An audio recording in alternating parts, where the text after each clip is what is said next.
Señoras y señores, un placer darles la bienvenida a esta casa de sonidos e imágenes que es el canal educativo y su espacio Escribilea, donde, como siempre, abordamos el arte, la historia y la cultura universales de una manera única, singular, amena e interesante, donde todos ganamos en conocimiento y que es el objetivo de nuestro espacio.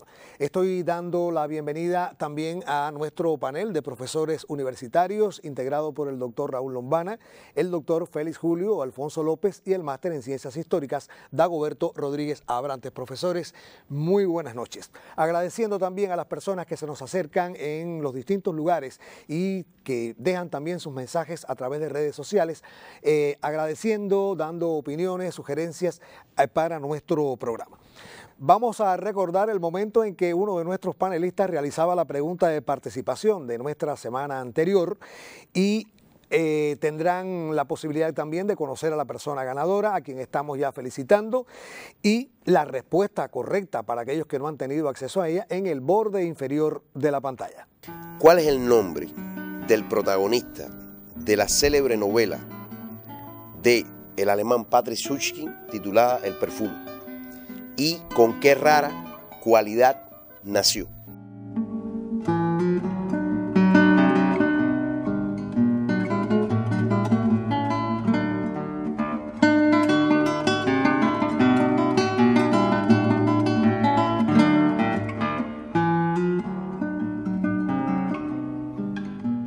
Entramos ya con el primer tema de la noche que tiene información previa para nuestros telespectadores. Ha sido enviado por Daniel Romero Castillo desde Jatibonico en la provincia de Santi Espíritus. La categoría que ha solicitado es obra literaria. Y comienza la primera ronda de preguntas de Escribilea, el doctor Lombana. Sí, Ramón, buenas noches. Buenas noches. Esta obra literaria es producida en nuestra era. Correcto. Con posterioridad a la edad antigua. Sí. Con posterioridad a la edad media. También. Es escrita después de 1789. Muy bien. Pertenece a los siglos XIX, XX o el acobardado siglo XXI. ¿Va usted a elegir un siglo? Siglo XX. Siglo XX. Siglo XX euroasiático. No. O sea que estamos buscando una obra literaria del siglo XX americano. Americano. De la América Latina. No. Entonces es una obra literaria, Ramón, de la América anglosajona. Correcto. Es una obra literaria estadounidense. Estadounidense, sí. Vamos a tratar de ir reduciendo ahí. Esta obra está escrita en la primera mitad del siglo.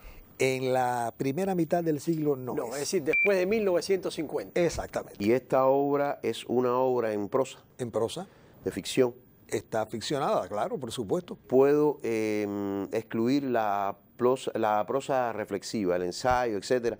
Es una obra de alguna manera narrativa. Narrativa, sí. Novela, cuento o relato. Uno de esos géneros. Es una novela. Una novela. Importante, Ramón. Es importante. Cuando ya estaba terminando, mi amigo Dagoberto, ahora de preguntarle, como que quedaba claro que no era de ninguna de las grandes figuras estas en las que uno piensa inmediatamente. Yo puedo excluir que se trate de un Hemingway, por ejemplo, o de un Faulkner. Puedo excluir a esos grandes novelistas que tienen un papel ya desde el inicio del siglo. Puede. El autor de la obra es alguien que bien ubicado en la segunda mitad del siglo. En la segunda mitad. Es parte de esta literatura que se hace más famosa, o sea, que se hace más importante durante las 3 últimas décadas del siglo XX. Sí, sí. O sea, de la generación de Capote para acá. O sea, exacto. Ya. Y es una novela. Una novela. ¿Conocida, Ramón? Sí, sí, es una novela que tiene su importancia y que es muy, muy conocida. Es un hombre, su autor. Un hombre, sí. Su autor, a pesar de no ser una de estas grandes figuras, es alguien conocido. Dentro de este periodo que usted marcó su obra. En las 3 últimas décadas. En las 3 últimas décadas es un escritor importante. Sí, puede ser de estos escritores norteamericanos importantes que llegue incluso el siglo XXI o alguno que no. Así es. Es el caso, por ejemplo, de los que llegan. Es el caso. Y esta obra no es la única novela que tiene. No, o sea, que va. Escribe otros géneros. Otros géneros. Pero tiene una profusa obra en novela. En novela, sí. Y ya no vive. No vive. Puedo excluir la llamada, los descendientes de la novela negra, policíaca, y puedo excluir la ciencia ficción. También. Me queda la novela estilo más relato, vida cotidiana, sociedad norteamericana, y me queda la novela, bueno, y novela histórica también. Sí. Se mueve por aquí la obra. Se mueve por ahí. aunque no sea prosa reflexiva, pudiera tratarse de una obra de alta connotación, de alto impacto ético, filosófico? Yo lo creo. La enseñanza o lo que narra la novela tiene un alto contenido. Sí, la persona que lea la novela va a aprender muchas cosas. Y su autor se caracteriza por eso. Sí. Se puede considerar un erudito de la historia, alguien que estudia la historia, que estudia la filosofía. Sí. Yo estoy pensando en Gore Vidal. Es Gore Vidal. Gore Vidal tiene más de 20 novelas, pero no todas son de contenido histórico o reflexivo. Lo que cuenta la obra transcurre en una etapa de la historia no reciente, en una etapa... Tiene razón. Puede ser que incluso se relacione de alguna manera con la historia antigua. Con la historia antigua también. Yo estoy pensando en una que se recrea en la antigüedad y que rompe con los esquemas del eurocentrismo clásico de la cultura grecolatina, que transcurre en el Oriente Antiguo. Hay un personaje que es un viejo diplomático que cuenta una historia de sus misiones, creo que son en Persia, Mesopotamia. Conoce a casi todas las grandes figuras de la antigüedad, filósofos, jefes de Estado. Es esta obra. ¿Esa obra que se llama? Creo que se llama Creación. Es la creación. Creación.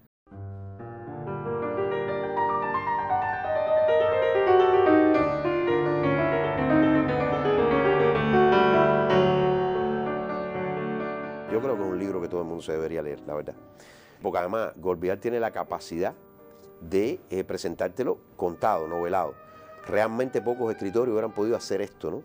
Y él utiliza una técnica que deliberadamente, ¿no? Por lo cual se buscó en su momento muchos problemas con los historiadores, porque lo que pasa es que la novela tiene una total ruptura temporal y te pone en el mismo tiempo histórico a personajes que no coincidieron, como, no sé, Zaratustra y Diógenes, ¿no? Por ejemplo, o Demócrito y Buda, ¿no? O Jesús, exacto. Pero este personaje en sus viajes, en su periplo por el mundo antiguo, conoce y habla con todos los grandes filósofos importantes, hasta China, ¿no? Y entonces todo es un pretexto para irte contando las múltiples respuestas a una constante, que es la pregunta sobre el origen del mundo, la creación del mundo, más allá de las escuelas clásicas, más allá. Es una novela profundamente reflexiva, donde además creo que el personaje que él crea es un alter ego o algo así. Yo creo que se llama Ciro, el personaje, y es un alter ego de un abuelo que tuvo, un tío que tuvo Gore Vidal, con el que él tuvo una experiencia parecida. O sea, el abuelo ese que te cuenta, que te hace la historia, que te enseña a los grandes filósofos, que te introduce. Es bellísimo el proceso de leerla, la historia que cuenta y además la experiencia del propio escritor produciéndola. Realmente es un escritor que yo creo que debía conocerse más, y la obra se la recomiendo a cualquiera que se inicie, sobre todo en los temas históricos y filosóficos. Es tremenda. Pues estamos desde Escribilea felicitando a nuestro panel, especialmente al doctor Lombana, y recomendando la lectura de aquellas personas que quieran hacerlo, de Creación u Origen, de Gore Vidal. Corresponde ahora dar la bienvenida a nuestro compañero licenciado Fernando Rodríguez Sosa y una novedad literaria. Usted no se marche, mantenga la sintonía con el canal educativo y escriba y lea.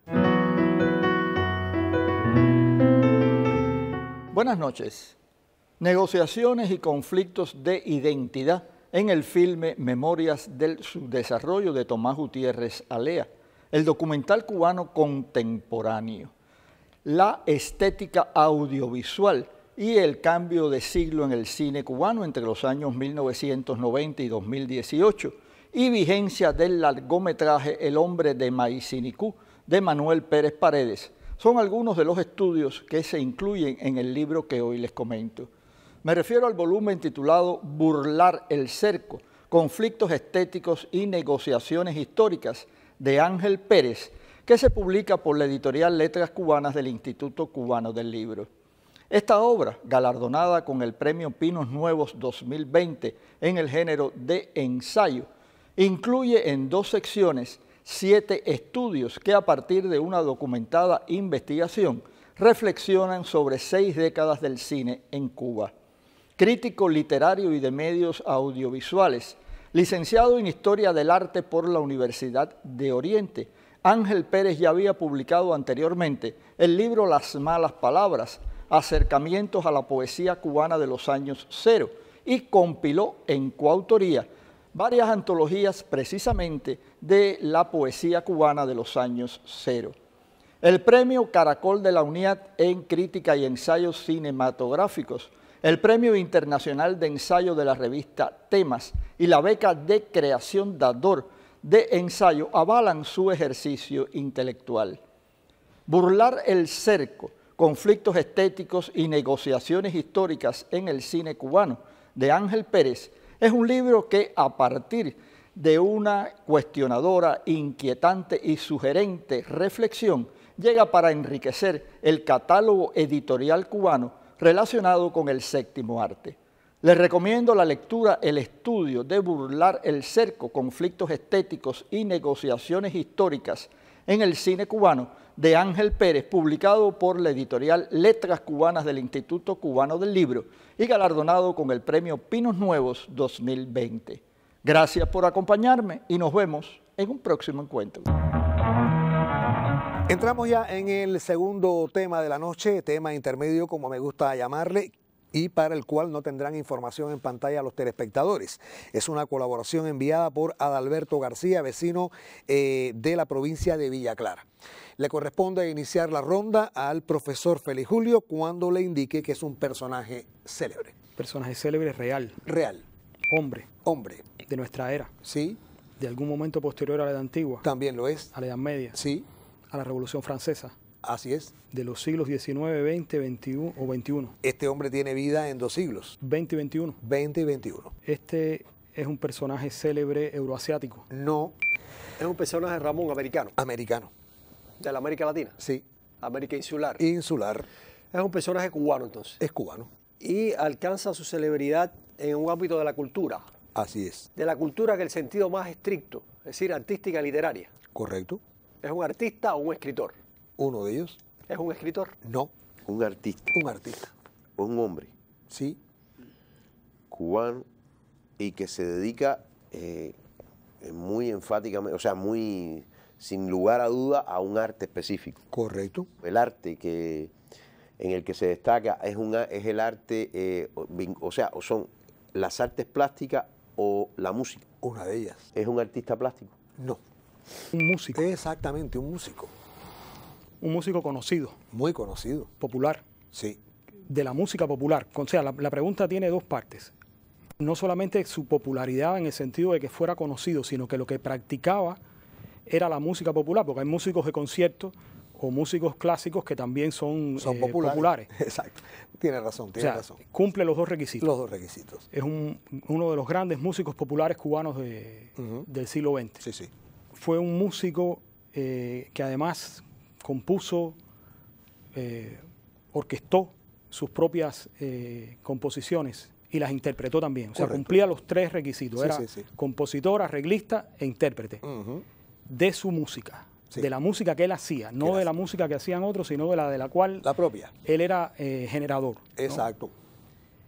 Y usted dice que es uno de los grandes músicos populares cubanos. Así es. Se puede considerar un renovador también de la música popular cubana. También. Aquí recuerdo que salió no hace mucho la figura de el Tosco, José Luis Cortés. Yo le voy a decir los que para mí son los 3 nombres más importantes de la música popular cubana de los últimos 40 años, por llamarlo de alguna manera, que se pueden considerar verdaderos renovadores, porque tenemos una gran multitud de músicos, pero no todos han tenido la capacidad de generar nuevos. Este hombre creó nuevos ritmos musicales. Los creó. Ahí Chucho Valdés con Iraquere, Adalberto Álvarez con su orquesta y Juan Formel con los Bam Bam. Estoy de acuerdo con su selección. Yo creo que ahí están los 3 grandes, no solamente músicos en sí mismos, sino todo el conjunto de músicos que lograron nuclear para poder impulsar esa renovación que ellos estaban buscando. ¿Sería alguno de estos 3 casos? Alguno de ellos. Este músico ya no vive. No vive. Por lo tanto, vamos a descartar a Chucho, que está vivo. ¿O es Adalberto o Formel? Uno de ellos. Formel. Formel. Bueno. Juan Formel Cortina.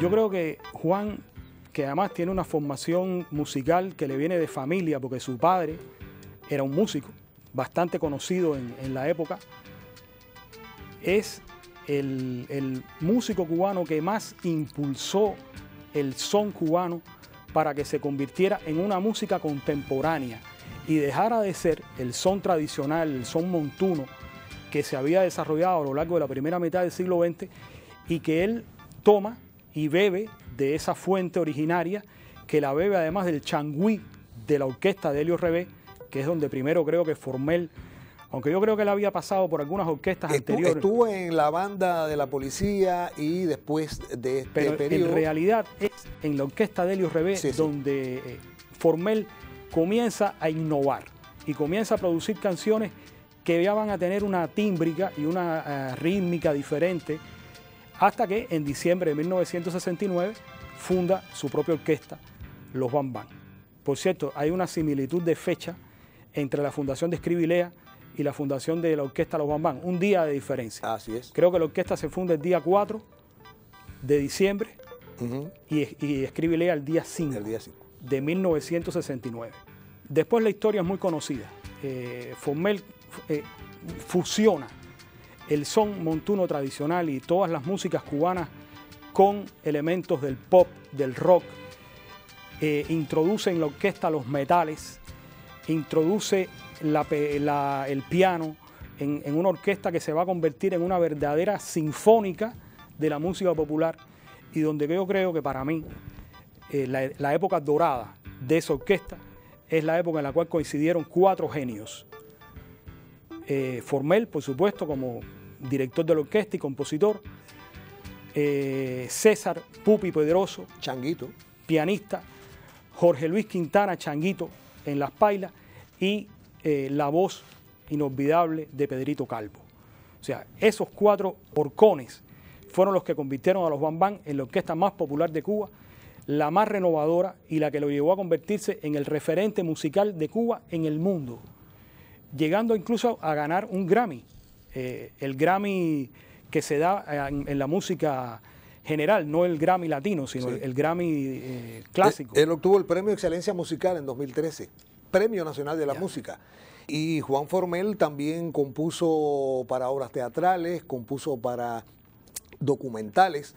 O sea que hizo la música de la película Los pájaros tirándole la escopeta. Exactamente, la banda sonora. La banda completa. sonora. Exactamente. Tiene usted razón, muy innovador y una figura de las más importantes de los últimos 60 años de la música popular cubana. Es así. Así que a través de Scribilea estamos justamente realizando este homenaje a Juan Formel Cortina. Felicito a nuestro panel, especialmente a usted, profesor Félix Julio, y vamos de inmediato a nuestro momento musical. No pretendo hacer un cuento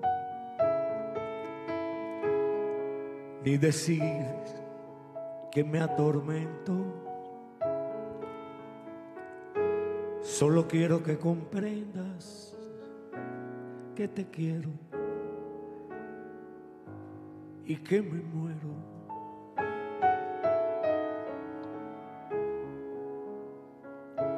No pretendo hacer la historia, tú la sabes de memoria. Solo quiero que comprendas que te quiero y que me muero. Este amor que se muere, porque tú no comprendes lo que es quererte tanto, lo que es llorar sin llanto, vivir de una esperanza. Pero este amor que se muere, porque tú no comprendes.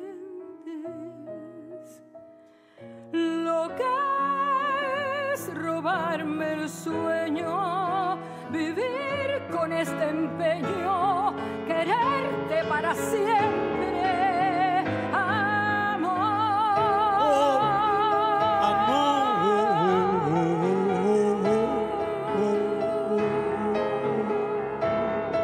Amor, mi amor.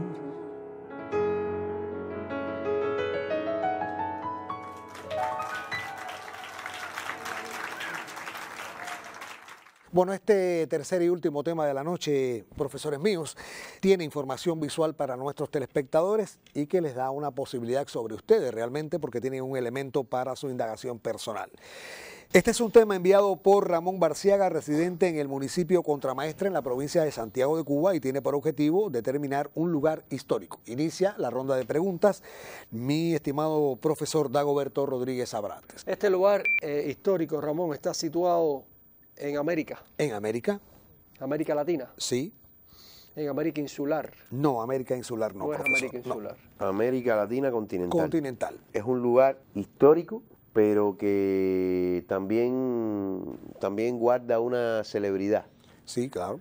Podía haber salido también como lugar célebre. Podía perfectamente salir como lugar célebre, sí. Célebre hoy, en la actualidad. Sí, sí, sí. Y está ubicado en la América Latina continental, en Mesoamérica. Sí, No está en la América del Norte, por tanto puedo excluir a México. sí, sí.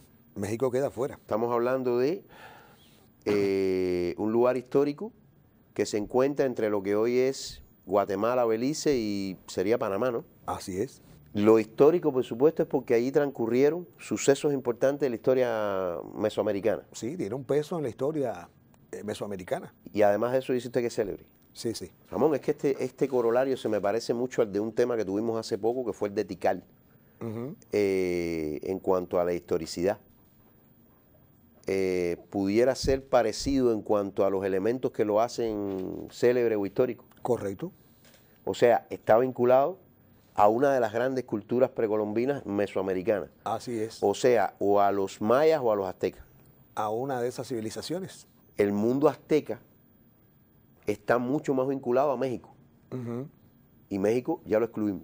Ya. Está Por excluido. tanto, voy a pensar que es otro lugar célebre que tiene que ver con la cultura maya, Con la cultura maya. pero que no está ubicado en México. No está ubicado en México. O sea, que ahí puedo excluir una parte importante de las ciudades mayas, porque los mayas eran una confederación. Sí. A ver, cuando se dice que es un lugar histórico, pero también célebre, al igual que en este caso de Tikal que estamos diciendo, estamos hablando de un lugar que lo histórico es por haber pertenecido a la Confederación Maya y lo célebre es porque se conservan sus restos y son visitados. Sí, tiene razón.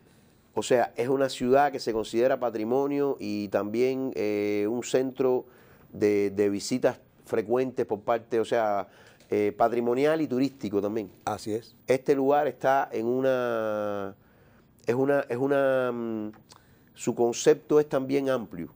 O sea, es una ciudad o región, o no es exactamente un monumento, es una ciudad. Es una ciudad. Antigua ciudad maya. Sí, sí, sí. Bueno, ahí excluimos Palenque, ya salió Tikal. Nos quedan las que están en Guatemala, Honduras y Belice. Así es. Coincidió en tiempo, en algún momento también, con el esplendor de algunas de estas otras, de Tikal, por ejemplo. Sí. Y es una de las principales ciudades de la llamada Ruta Maya.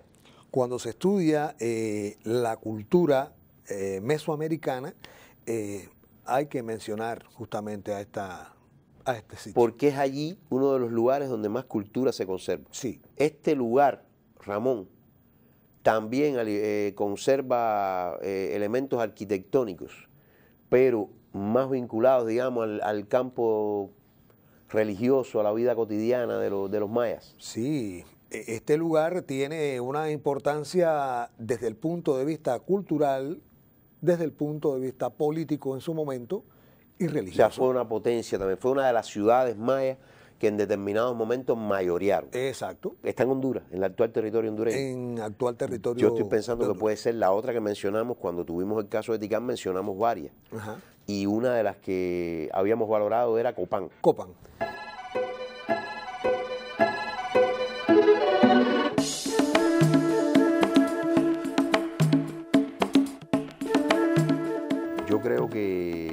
dentro del círculo de las grandes ciudades que conservan la cultura maya. A diferencia de Tikal, aquí el patrimonio que se conserva permite reconstruir mucho mejor la historia política del lugar. Yo recuerdo que una de las diferencias que hay es que en otras ciudades hay vacíos históricos acerca de los gobernantes, ¿no? Y Copán fue gobernada, yo creo que tuvo algo así como 15, 16, 17 gobernantes, y se conoce el nombre de todos, ¿no? De las familias que gobernaron, de quienes ocuparon el poder, y sobre los entresijos de la vida política de esa ciudad-estado, la estructura política. Y lo otro es el conocimiento que se tiene a partir de lo que se conserva, de las pirámides con cultos y con elementos astronómicos, todo lo que tiene que ver con el calendario maya. Fundamentalmente ahí en Copán hay muchos elementos que tienen que ver con esto. Los eruditos han podido reconstruir el tema de cómo era el clima en las diferentes épocas de la civilización maya, de cómo eran sus costumbres, la alimentación, pero además de eso, los ritos, los hábitos, ¿no? A partir de las ruinas y lo que se conserva, pero también los estudios geológicos incluso de esta gran ciudad maya que, como todas, debe cuidarse y conservarse, y a la misma vez debe conocerse. Entonces está siempre en esa contradicción que tiene el patrimonio histórico, ¿no? Por una parte es una forma de conocer el pasado histórico, pero por otra parte es necesario preservarla, porque además región selvática, la cuestión de los ecológica, la destrucción a la que el turismo a veces somete al patrimonio histórico, en fin. Es un lugar histórico y célebre, tenía razón usted. Exactamente. Bueno, estamos felicitando a nuestro panel, especialmente al doctor Lombana, por haber determinado este lugar histórico. Y nosotros les recordamos que en estos minutos finales de nuestro programa vamos a conocer una pregunta de participación que deberán responder a través de nuestra página de Facebook, pero no aplica para nuestra reposición de los domingos a las 10:30 de la mañana a través de este propio canal. La pregunta de hoy le corresponde al profesor Félix Julio Alfonso López. Sí, vamos a hacer una pregunta relacionada con las artes plásticas, con la pintura, y tiene varios incisos. La pregunta sería, ¿en qué lugar, en qué año y en qué ciudad hizo Pablo Picasso su primera exposición? Si fuera tan amable de reiterarlo. Sí. ¿En qué lugar específico, en qué fecha y en qué ciudad hizo su primera exposición? Muchísimas Mostró gracias. por primera vez su arte. Ajá. Ese arte que después iba a cambiar la historia del arte universal. Exacto, gracias profesor, muy amable. Bueno, pues tienen la interrogante, quien sepa la respuesta de inmediato, colóquela en nuestra página de Facebook, Escriba y Lea Cuba. En nuestra próxima emisión daremos la respuesta y también la persona ganadora. Estamos concluyendo nuestro Escribe y Lea de esta noche. Por favor, regrese la próxima semana, el miércoles, a través del canal educativo, a este abordaje que hacemos de la historia, el arte y la cultura universales desde este lugar que es Escribe y Lea. Profesores, que tengan una buena semana, buenas noches, también al resto del equipo. A usted, todo eso, y además le doy las gracias por su mirada.